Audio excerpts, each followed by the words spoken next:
dengan akal, dengan mantik, dengan ilmu-ilmu tersebut Rasulullah perjelas terhadap mereka, sampai sebagian dari mereka pun mulai mendekat, mulai mengikuti ajaran Rasulullah, mengetahui ini ajaran kakek mereka, ajaran yang sesat, ajaran yang salah.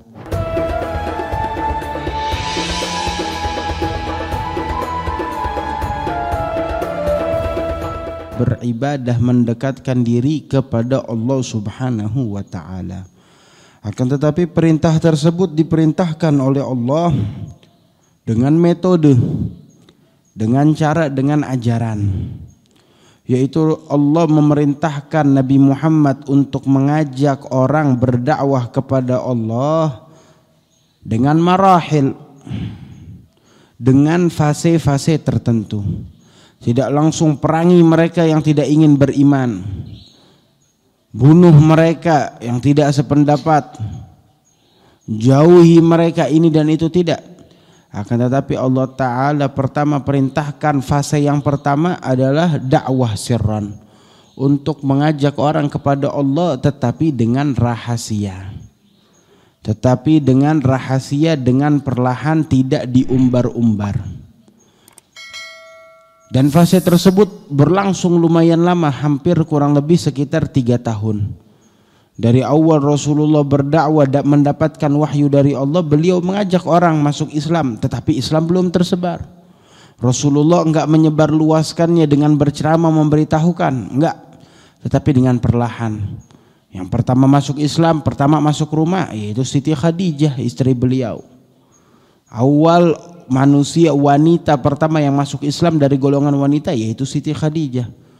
Setelah itu anak angkatnya, ponakannya sendiri Sayyidina Ali bin Abi Thalib yang masih kecil sebab lagi tinggal di rumah. Dari anak-anak kecil yang pertama kali masuk Islam Sayyidina Ali bin Abi Thalib. Lalu ada Zaid bin Harithah, daripada budak yang telah dibebaskan, itu pun juga ada di rumah tersebut masuk Islam. Lalu ada Sayyidina Abi Bakar As-Siddiq, dari golongan orang-orang daripada bangsa Quraisy yang pertama masuk Islam, yaitu Sayyidina Abi Bakar As-Siddiq, dari orang para lelaki dewasa. Ini mereka masuk Islam dengan perlahan, dengan diam-diam, dengan rahasia.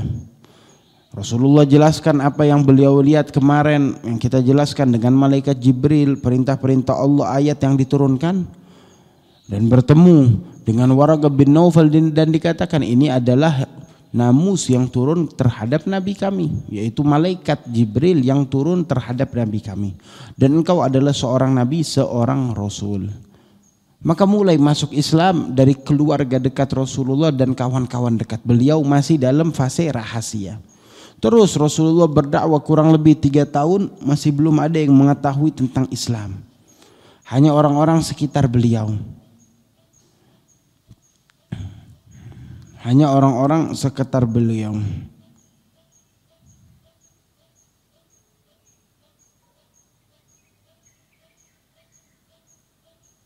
Bahkan di perkumpulan umum kaum Quraisy secara umum, itu Rasulullah belum menggambarkan atau memperlihatkan tentang agama Islam, belum terlihat, masih belum Rasulullah utarakan kepada mereka. Rasulullah belum membicarakan hal tersebut. Beliau hadir duduk dengan orang-orang Quraisy secara umum, tetapi beliau masih belum bisa menyampaikan hal tersebut untuk umum, tidak, tetapi masih pelan-pelan, sedikit-sedikit. Ini dari mana? Perintah dari Allah melalui wahyu dan ilham terhadap Rasulullah di waktu tersebut.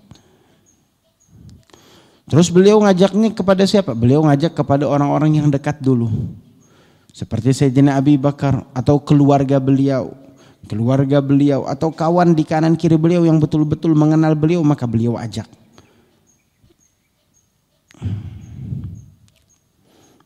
Dan mulai banyak. Sayyidina Utsman bin Affan enggak lama setelah Sayyidina Abi Bakar masuk Islam, beliau masuk Islam. Ada Zubair bin Awam, ada Abdurrahman bin Auf, Sa'ad bin Abi Waqqas, ini semua masuk setelah Sayyidina Abi Bakar masuk Islam. Dan mereka bertemu dengan Rasulullah dalam keadaan rahasia.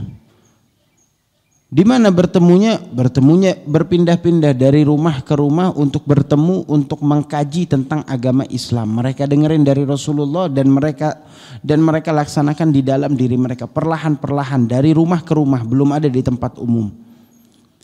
Terus pas waktunya ibadah mereka berpencar. Belum ada sholat 5 waktu. Sholat 5 waktu baru ada setelah Isra Mi'raj. Tetapi mereka beribadah dengan berpencar.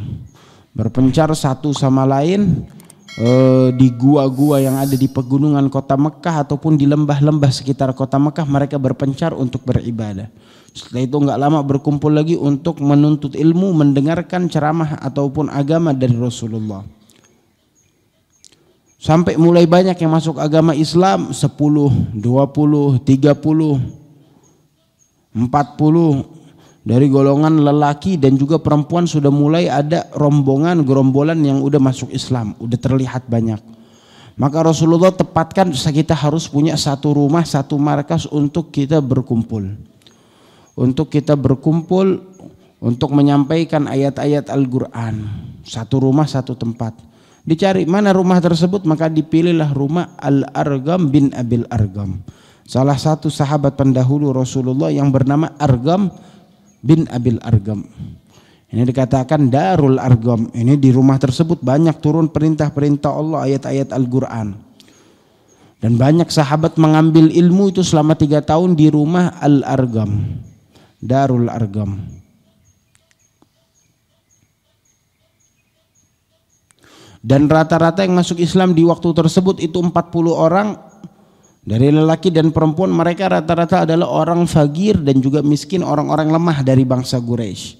Enggak ada orang yang kaya raya ataupun orang yang memiliki kekuatan, memiliki wibawa, dari mereka itu hanya sedikit. Rata-rata kebanyakan adalah para kaum du'afa, orang-orang yang lemah. Orang-orang yang lemah. Ini terus sampai 3 tahun. Setelah itu datang tahun berikutnya.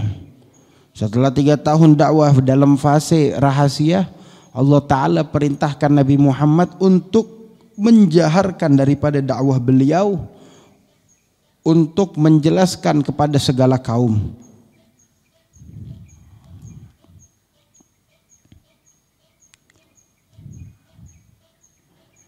Yaitu adalah pada saat Islam itu sudah mulai banyak wanita dan anak-anak kecil, maka mulai ada desas-desus agama Islam.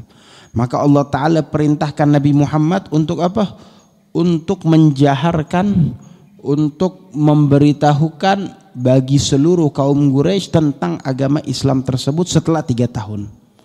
Allah perintahkan sekarang waktumu untuk apa?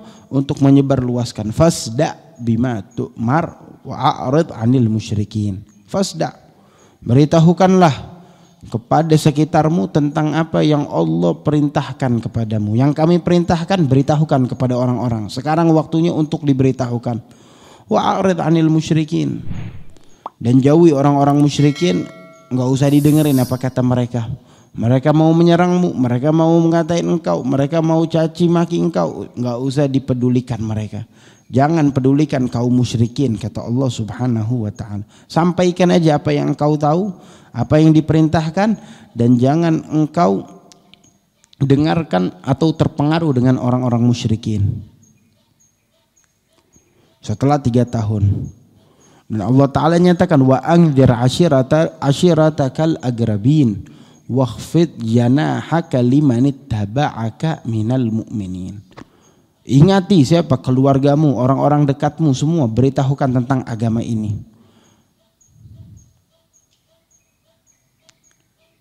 Dan turunkan kedua sayapmu untuk mereka kaum mukminin yang ingin mengikutimu. Maksudnya turunkan sayap gimana? Berlemah lembutlah terhadap kaum mukminin yang bersama engkau supaya mereka makin mencintai Islam dan masuk dalam agama Islam. Dan pada saat datang perintah tersebut, maka Rasulullah amalkan, Rasulullah sebarluaskan.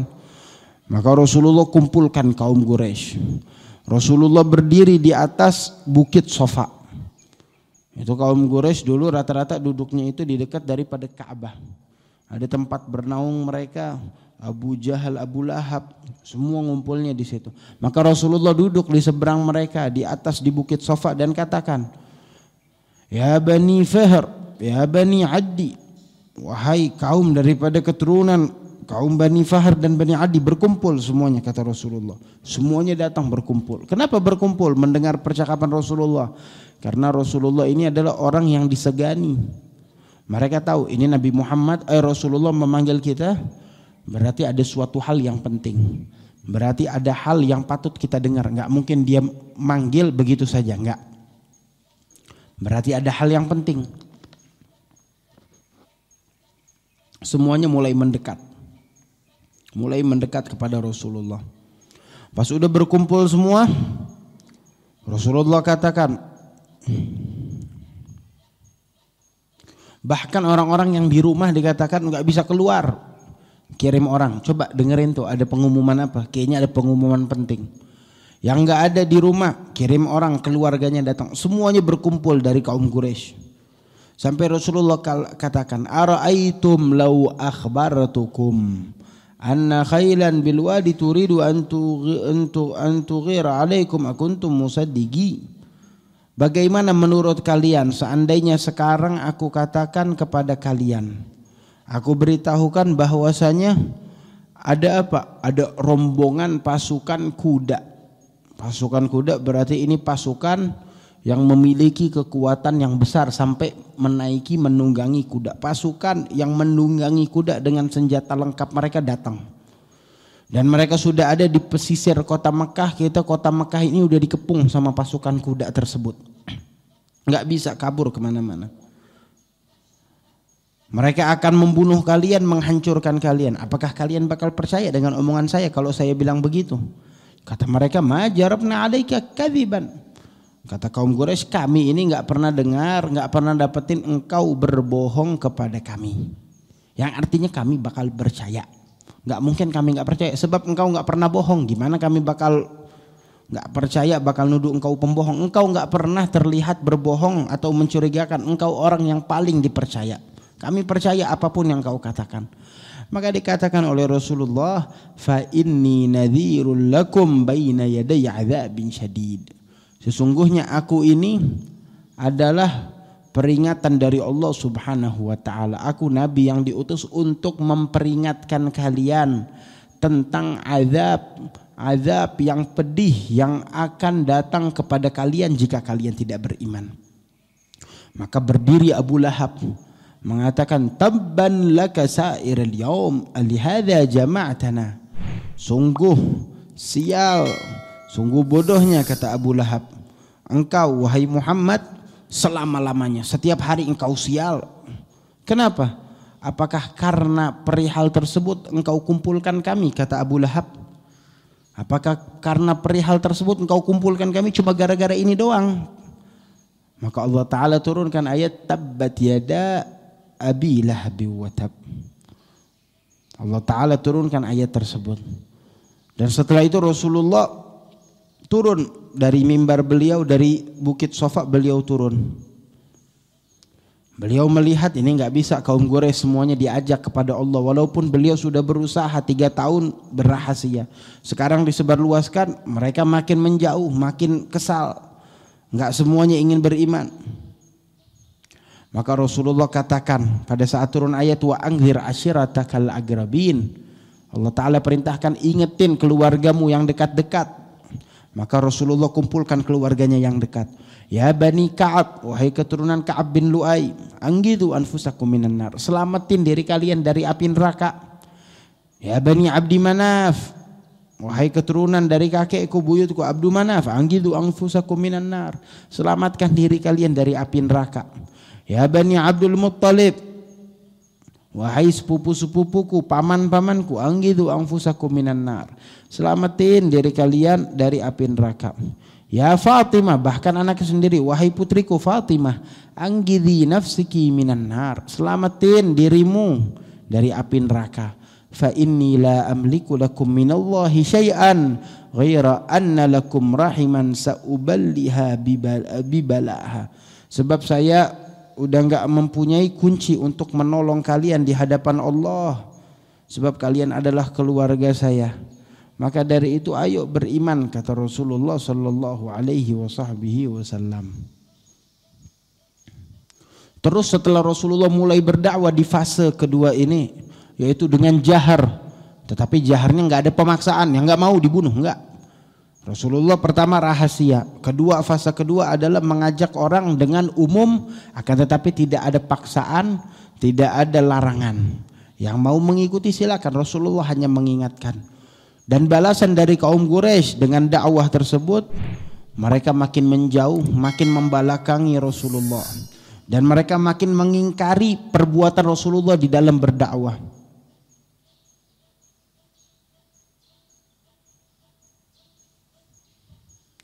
Dan mereka beralih-alih mencari alasan, kami nggak bisa ninggalin agama yang diwarisin oleh ayah-ayah kami.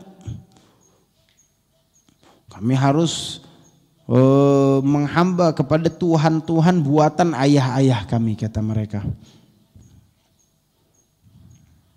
Maka Rasulullah mulai mengingatkan mereka untuk membebaskan akal mereka. Ini namanya akal udah nggak sehat. Yang nyembah kurma, habis itu lapar, kurmanya dimakan. Yang nyembah buah-buahan, habis itu buahnya dimakan. Nyembah kayu, nyembah bebatuan. Maka Rasulullah beresin akal mereka perlahan demi perlahan. Rasulullah sucikan hati dan akal fikir mereka. Dengan akal, dengan mantik, dengan ilmu-ilmu tersebut Rasulullah jelas perjelas terhadap mereka, sampai sebagian dari mereka pun mulai mendekat, mulai mengikuti ajaran Rasulullah, mengetahui ini ajaran kakek mereka, ajaran yang sesat, ajaran yang salah.